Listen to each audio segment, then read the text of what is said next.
আসসালামু আলাইকুম। আজকের ক্লাসে সবাইকে স্বাগতম। আজকে আমরা রেডিয়েশন ডিটেক্টর বা রেডিয়েশন ডোজিমেট্রির সবচেয়ে কমন যেটা পার্সোনাল মনিটরিং ডিভাইস সেটা নিয়ে আলোচনা করব। আপনারা জানেন যে আগে পার্সোনাল মনিটরিং ডিভাইস হিসেবে ইউজ করা হতো ফিল্ম ব্যাস, এখনকার দিনে ইউজ করা হচ্ছে থার্মোলুমিনেসেন্ট ডোজিমিটার। এটার নাম হচ্ছে থার্মোলুমিনেসেন্স ডোজিমিটার। এখন হচ্ছে যে এটা সম্পর্কে এটা বিস্তারিত জানার আগে আমাদের কিছু কিছু জিনিস জেনে নিতে হবে, যেটাকে আমরা বেসিক কনসেপ্ট বলতে পারি যে বিল্ডিং। সেটা আগে দেখেন যে আপনার হচ্ছে যে থার্মোলুমিনেসেন্স, এটা জানার আগে আমাকে জানতে হবে ফ্লুরেসেন্স কি, ফসফোরেসেন্স কি আর থার্মোলুমিনেসেন্স কি। ফ্লুরেসেন্স হচ্ছে যে কোনো একটা সাবজেক্টকে যদি আপনি এক্সাইটেশন বা আয়নাইজেশন করেন, সেটা তারপরে কতক্ষণের মধ্যে যদি সাথে সাথেই সেটা যদি লাইট এমিট করে, সেটা হচ্ছে আপনার ফ্লুরেসেন্স। সাথে সাথেটা কতক্ষণের মধ্যে, 10⁸ সেকেন্ডের মধ্যে সে যদি লাইট এমিট করে, তখন সেটা হচ্ছে ফ্লুরেসেন্স। আর সেটা যদি আপনার হচ্ছে আয়নাইজেশন এক্সাইটেশন দেবার কিছুক্ষণ পরে লাইট এমিট করে, তাহলে সেটা হচ্ছে ফসফোরেসেন্স। এটা আরেকটা নাম হচ্ছে আপনার ডিলেড ফ্লুরোসেন্স। এইটাই যখন দেরি করে হবে তখন ডিলেড ফ্লুরোসেন্স। তা ডিলেড কতক্ষণ, 10⁻⁶ সেকেন্ড। এটা যদি এক্সাইটেশন আয়নাইজেশন দেবার 10⁻⁶ সেকেন্ড পরে সে যদি লাইট এমিট করে, সেটা হচ্ছে ফসফোরেসেন্স। এইটার থেকে পরে আসতেছে যে দেখা যাচ্ছে কিছু কিছু ক্ষেত্রে আয়নাইজেশন এক্সাইটেশন করতেছি, কিন্তু সেক্ষেত্রে আমার হচ্ছে যে সে লাইট এমিট করতেছে না। কিন্তু যদি আমি তাকে 300°C টেম্পারেচারে আপনার হচ্ছে হিট দেই, তখন সে হচ্ছে যে লাইট এমিট করতেছে। সেটা হচ্ছে থার্মোলুমিনেসেন্স। থার্মো মানে হচ্ছে হিট, আর লুমিনেসেন্স মানে হচ্ছে লাইট। হিট দিলে যেটা লাইট দেয় সেটা হচ্ছে থার্মোলুমিনেসেন্স।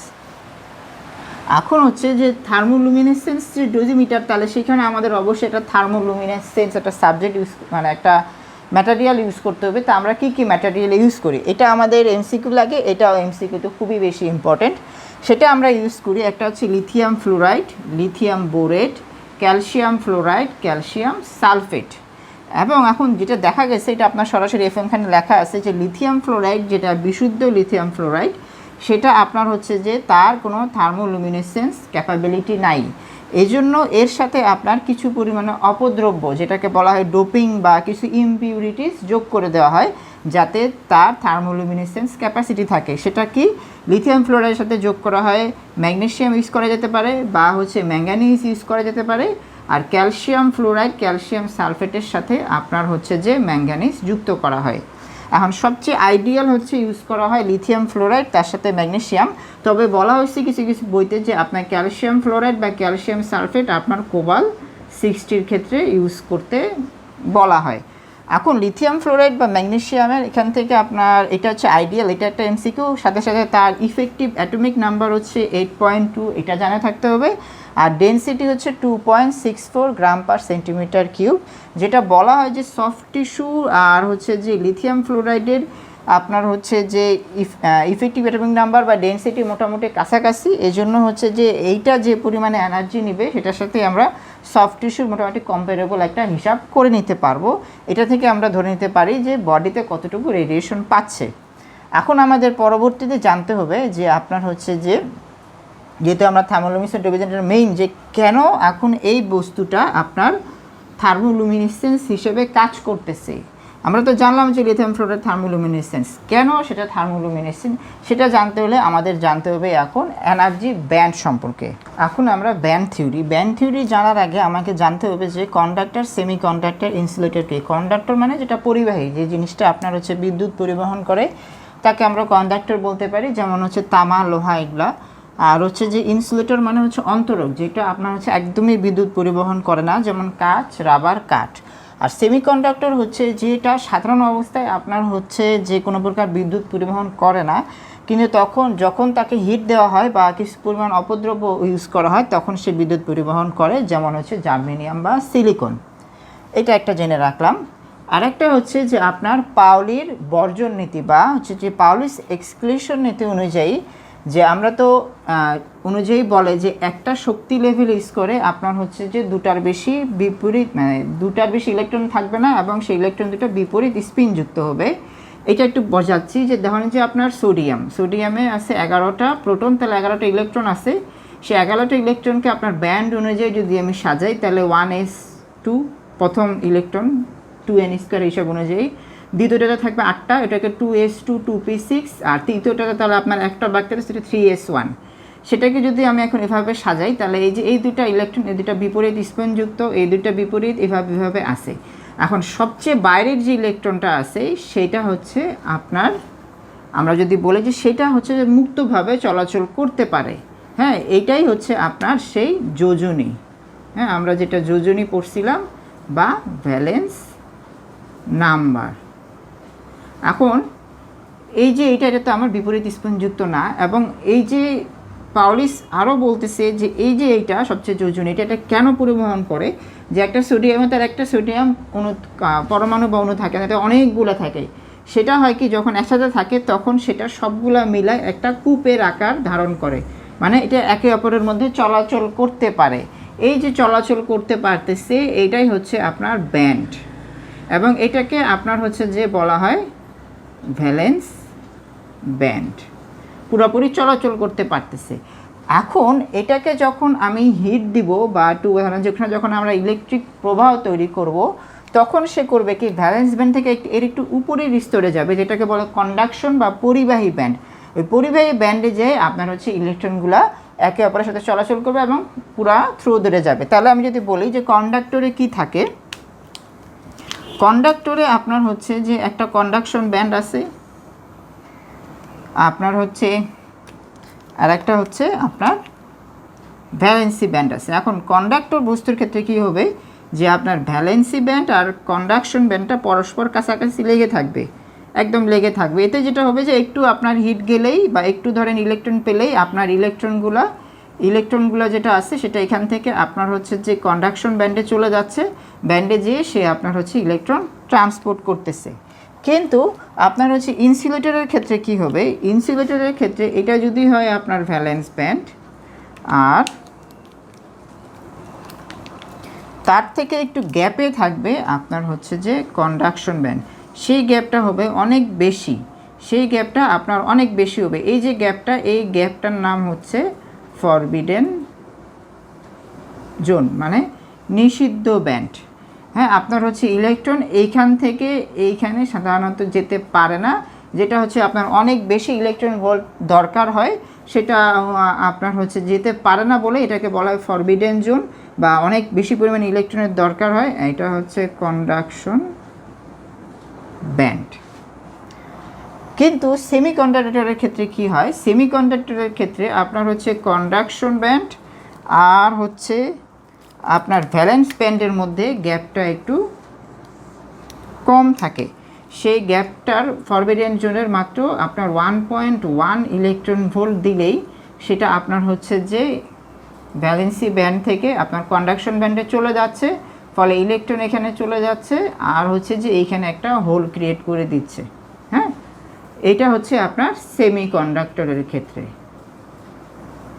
সেমিকন্ডাক্টরের ক্ষেত্রে। তাহলে আমরা কিন্তু বুঝলাম যে কন্ডাকশন ব্যান্ডে গেলে ইলেকট্রন হচ্ছে ট্রান্সপোর্ট করে, আর এটা হচ্ছে ভ্যালেন্স ব্যান্ড, আর মাঝখানে একটা ফরবিডেন জোন আছে। এখন আমরা আসি যে আমরা যে লিথিয়াম ফ্লোরাইড বললাম, লিথিয়াম ফ্লোরাইডের ক্ষেত্রে কি হচ্ছে, যেটা বললাম যে আপনার হচ্ছে যে লিথিয়াম ফ্লোরাইডে আমরা কিন্তু কিছু আগে এটা ছিল থার্মোলুমিনেসেন্স ছিল না, সেটাকে আমরা কিছু পরিমাণ অপদ্রব্য দিলাম, ম্যাগনেসিয়াম বা ম্যাঙ্গানিজ দিয়ে সে থার্মোলুমিনেসেন্স ক্ষমতা পেল। এখন যেটা হবে যে ধরেন যে আমার এটা কন্ডাকশন ব্যান্ড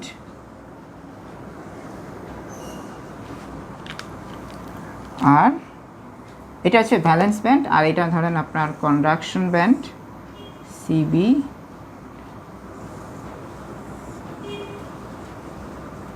আর এটা হচ্ছে ফরবিডেন জোন, আপনার এটা ফরবিডেন জোন।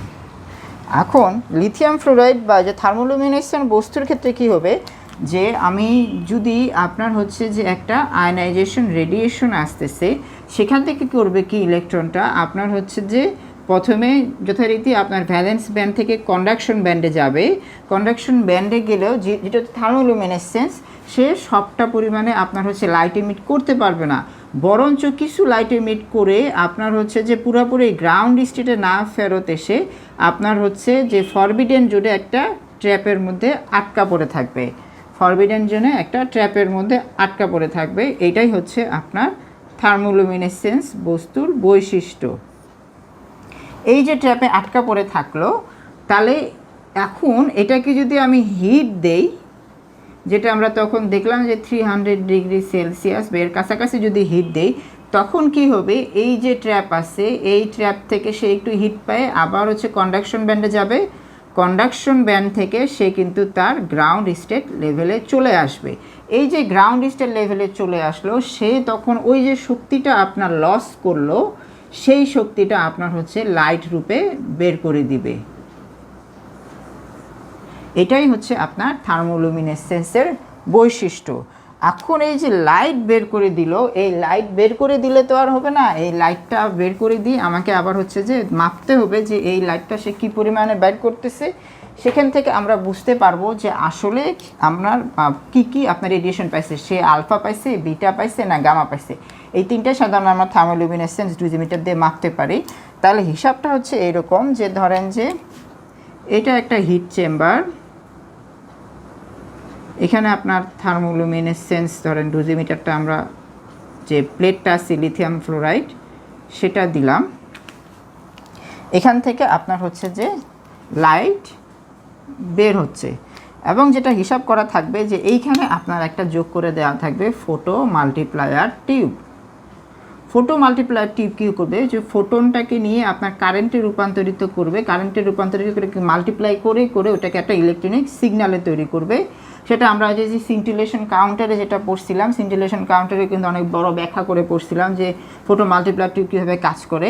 এই ফোটো মাল্টিপ্লায়ার টিউব যথারীতি আপনার এখানে একটা হাই ভোল্টেজের সাথে যুক্ত থাকবে, যেটা সিন্টিলেশন কাউন্টারে আপনার বোধহয় 1000 থেকে 1500 ছিল, সেটা একটা হাই ভোল্টেজের সাথে যুক্ত থাকলো। এবং এই ফোটো মাল্টিপ্লায়ারটি পরবর্তীতে আমি একটা কারেন্ট পেলাম, কারেন্ট সিগন্যাল পেলাম, সেখানে একটা অ্যাম্পলিফায়ার যুক্ত থাকবে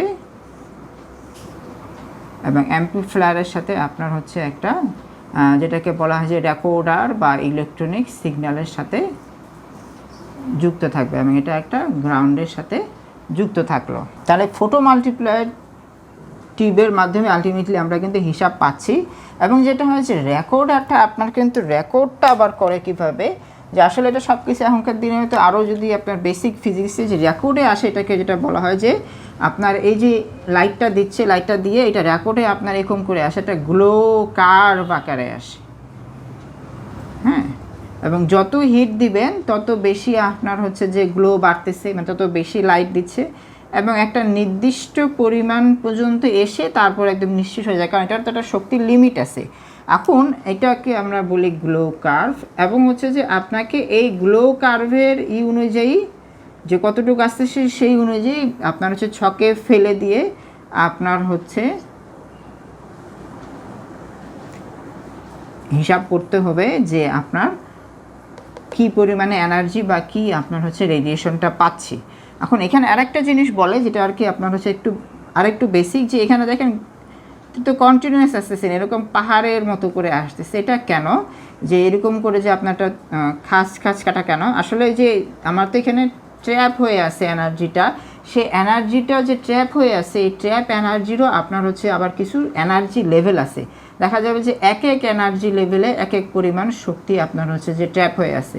দেখা যাচ্ছে যে লো এনার্জিতে আপনার হচ্ছে কিছু কম শক্তি ট্র্যাপ হয়ে আছে, হাই এনার্জিতে আরও বেশি এনার্জি ট্র্যাপ হয়ে আছে। আলটিমেটলি এই জন্য ট্র্যাপ অনুযায়ী আপনার ধরেন যে এখানে একটা ট্র্যাপ, এখানে একটা ট্র্যাপ, এরকম করে এই জন্য গ্লো কার্ভটা আসে। আরেকটা হচ্ছে যে থার্মোলুমিনেসেন্স ডোজিমিটারটা সাধারণত আপনার হচ্ছে যে কিছু তো লো এনার্জি থাকে, কিছু তো আপনার হচ্ছে এনার্জি বের করে। তা আপনার হচ্ছে যে রেডিয়েশন এক্সপোজার দেওয়ার আমরা হচ্ছে 24 ঘন্টা পরে সাধারণত আপনার হচ্ছে যে মাল্টিপ্লায়ার টিউবে বা মিটারে রেকর্ডারে দিতে হয়, তাহলে আপনার হচ্ছে যে কারেক্ট যে মেজারমেন্টটা সেটা আসবে। কারণ হচ্ছে যে বলে যে 12 ঘন্টা পর্যন্ত লো এনার্জি আপনার হচ্ছে যে কিছু রিলিজ করে ওই লিথিয়াম ফ্লোরাইড বা থার্মোলুমিনেসেন্স ডোজিমিটারটা। আমরা থার্মোলুমিনেসেন্স ডোজিমিটারের তো কর্মপ্রণালী বা প্রসিডিউরটা বুঝলাম। এখন এটার যদি আমরা হচ্ছে যে আপনারা ফেসবুকে বা হচ্ছে যে অনলাইনে আসল ছবি পাবেন, তা ওটা মোটামুটি গঠনটা এরকম যে আপনার হচ্ছে 3টা ধরনের গ্যাপ থাকে উপরের দিকে, তারপরে ভিতরে আপনার হচ্ছে যে 12 থেকে 13টা লিথিয়াম ফ্লোরাইডের বা ক্যালসিয়াম সালফেটের লেয়ার থাকে। এখানে 12-13টা ক্যালসিয়াম সালফেট বা লিথিয়াম ফ্লোরাইডের লেয়ার থাকবে। তা উপরের দিকে আপনার 3টা উইন্ডো থাকে। প্রথম উইন্ডোটা হচ্ছে কপার আর অ্যালুমিনিয়ামের তৈরি, যেটা দিয়ে শুধুমাত্র আপনার গামারে প্রবেশ করতে পারবে। পরের উইন্ডোটা হচ্ছে পার্সপেক্সের তৈরি, যেটাতে শুধুমাত্র বিটারে তৈরি ঢুকতে পারবে। আর লাস্টেরটা হচ্ছে ওপেন উইন্ডো, মানে আপনার বাকি যদি কোনো কিছু থাকে, আমরা দেখলাম যে আলফা বিটা, তাহলে এখানে আপনার হচ্ছে এক্সট্রাটা বাকি থাকে আর কি, সেই এক্সট্রাটা আপনার হচ্ছে যে প্রবেশ করতে পারবে। এখন এটার হচ্ছে যে রেঞ্জ যেটা বলা হয় যে আপনার হচ্ছে 0.2 মিলিসিভার্ট থেকে 10 মিলিসিভার্ট, যেটা হচ্ছে যে আপনার 10 মিলি রঞ্জেন থেকে 10,000 রঞ্জেন পর্যন্ত আপনার 10% প্লাস মাইনাস অ্যাকুরেসিতে এটা মেজার করে ফেলতে পারবে। আর লাস্টে আমাদের যেহেতু এখান থেকে মাঝে মধ্যে শর্ট নোট বা হচ্ছে রিটেন চলে আসে, অসপিও আসে, সেই জন্য আমাদের দরকার যে অ্যাডভান্টেজ কী কী। অ্যাডভান্টেজ যেটা হচ্ছে যে আপনার এটা হচ্ছে যে রিডিং দিতে পারবে কারেন্টলি। তারপর এটা হচ্ছে যে বারবার ইউজ করা যায়। আপনার হচ্ছে যে জানেন যে থার্মোলুমিনেসেন্ট ডোজিমিটার 3 ধরনের আছে। একটা হচ্ছে চেস্টে আপনি লাগা রাখতে পারবেন, তার মধ্যে আপনি পুরো বডিটা মাপতে পারবেন। আর একটা হচ্ছে আপনি এক্সট্রিমিটি দিতে পারবেন, যেটার মধ্যে হাতে কত পাচ্ছে সেটা দেখতে পারবেন। আরেকটা যেটা হচ্ছে যে আপনার এটা হচ্ছে যে তাহলে রিপিটেড টাইম ইউজ করা গেল, এটাই মূল। ফিল্ম ব্যাজের সাথে যদি আমি তুলনা করি, যেটা ফিল্ম ব্যাজটা আসলে একবার ইউজ করা যায়, তো এটা হচ্ছে রিপিটেড টাইম ইউজ করা যায় এবং এটা হচ্ছে সহজে পরিবহনযোগ্য। আর ডিসঅ্যাডভান্টেজ যেটা হচ্ছে যে আপনার হচ্ছে যে এটা একটু কস্ট বেশি, আপনার ফিল্ম ব্যাজের চেয়ে এটার কস্ট একটু বেশি থাকে। আর হচ্ছে যে যেহেতু আমি একবার দিয়ে রেকর্ড পেয়ে যাচ্ছি, তারপরে আবার ওকে অ্যানিলিং করে দিই, আবার শূন্য অবস্থায় আবার মাপতে দিচ্ছি, এই জন্য এটাতে কোনো পার্মানেন্ট রেকর্ড থাকতেছে না আর কি, নো পার্মানেন্ট রেকর্ড। এটার মাধ্যমে আপনি হচ্ছে যে হাই লো যেমন মাপতে পারবেন, যে আপনার হচ্ছে হাই ডোজ থেকে লো ডোজ মাপা যাবে, হাই টু লো মাপা যাবে, এটাও একটা অ্যাডভান্টেজ। আরেকটা যেটা আমরা প্রথমে বলছিলাম যে আপনার হচ্ছে লিথিয়াম ফ্লোরাইডের ইফেক্টিভ অ্যাটমিক নাম্বার হচ্ছে 8.2, যেখানে আমাদের সফট টিস্যুর ইফেক্টিভ অ্যাটমিক নাম্বার হচ্ছে 7.4। ফলে এটা আপনার হচ্ছে যে সিমিলার টু সফট টিস্যু, সেহেতু আপনার হচ্ছে যে মোটামুটি অ্যাকুরেট আপনার হচ্ছে হিসাব দিতে পারে। আপাতত থার্মোলুমিনেসেন্ট ডোজিমিটার এতটুকুই। আমরা হচ্ছে যে যদি আগের একটা লেকচার দিতে থাকি তাহলে আসলে বোঝা সম্ভব। আপনারা একটু এফএম খানটা দেখে নেবেন, মেইনলি এটা এফএম খানে খুবই সুন্দর করে দেওয়া আছে। সকলকে ধন্যবাদ।